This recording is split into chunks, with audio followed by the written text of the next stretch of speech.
All right, let's dive right in. Imagine you have a growth on your neck, but it's not just any growth. It's painless. It doesn't really affect your breathing, but it's huge. Today, we're following the story of a patient with just that, a massive multinodular goiter. We're going to trace the clues all the way from the doctor's first look to the operating room. You know, every great medical story starts with that one single clue. And for this patient, it wasn't some sudden dramatic illness. Nope. It was just this silent, slow-growing mass on his neck. This is the very first piece of the puzzle, and how the doctors piece it all together from here is absolutely fascinating. So let's meet our patient. He's a middle-aged man, and honestly, despite this incredibly noticeable swelling, he says he feels totally fine. He's not in pain, his voice sounds normal, he's not struggling for air, and believe it or not, that lack of other symptoms is actually a huge clue in itself. Okay, so the physical exam is where the real detective work begins. Just by touching it, the doctor can tell a lot. They feel that the swelling is bumpy, the fancy medical term is bucculated, but it's not tender at all. And this is crucial. His voice is perfectly clear, his breathing is easy. That suggests that even though this thing is shockingly big, it isn't pushing on his windpipe or vocal cords. Well, at least not yet. Now, just to give you a sense of scale here, this swelling measured a staggering 22 centimeters across. That is almost the width of a standard sheet of paper. We're talking about something stretching pretty much from one side of his neck clear to the other. A size like that absolutely demands a full investigation. And here is where it gets really clever. The doctor asks the patient to do something simple, just swallow. And as he does, the entire mass moves up and down with his throat.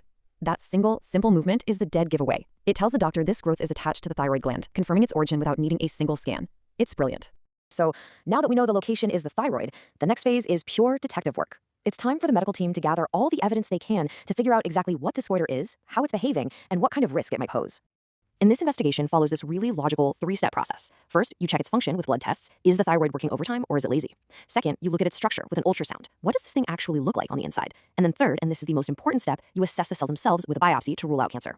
And that third step is done using a technique called fine needle aspiration cytology, or FNC for short. It sounds really complex, but it's an incredibly precise and not very invasive way to get the answers you need. Using an ultrasound to see exactly where they're going, a doctor can take tiny cell samples from the most suspicious nodules and find out if they're benign or something more serious. All right, so let's see how all this evidence, the exam, the blood work, the ultrasound, and that crucial biopsy all comes together. This is that moment where all the puzzle pieces finally snap into place and you get a clear picture. So the initial conclusion is a non-toxic multinodular goiter. Let's break that down. Multinodular just means it's got a bunch of lumps. Goiter just means an enlarged thyroid. But that little phrase, non-toxic, is the most important part. It means the patient's blood test came back normal. The goiter isn't pumping out extra hormones and causing chaos in his body. It's big, for sure, but for now, it's behaving itself. But you know, a good diagnosis isn't just about figuring out what something is, it's also about being sure of what it isn't. And while everything is pointing to a benign cause, you have to be 100% certain.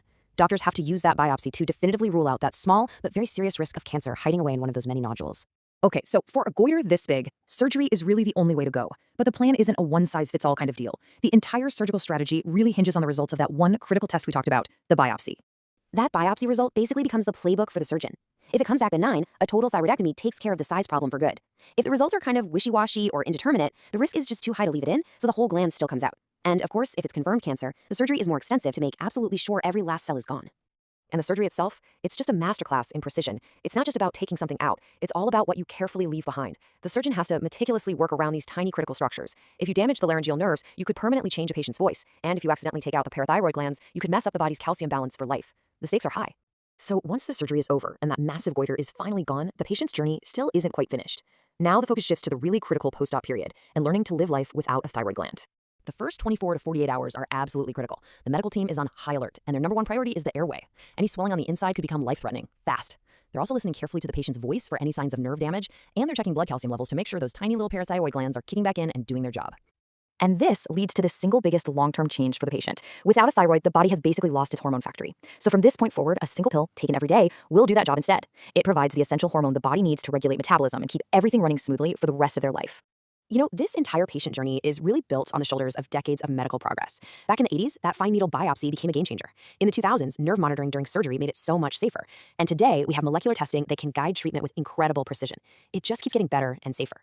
And all of this leads to one final forward-looking question. We've seen some incredible progress, right? So what's next? In another decade, will technology give us non-surgical ways to shrink goiters this large? Could advanced imaging make even that tiny needle biopsy a thing of the past? This patient's journey is an amazing snapshot of modern medicine, but you have to wonder what the next chapter is going to look like.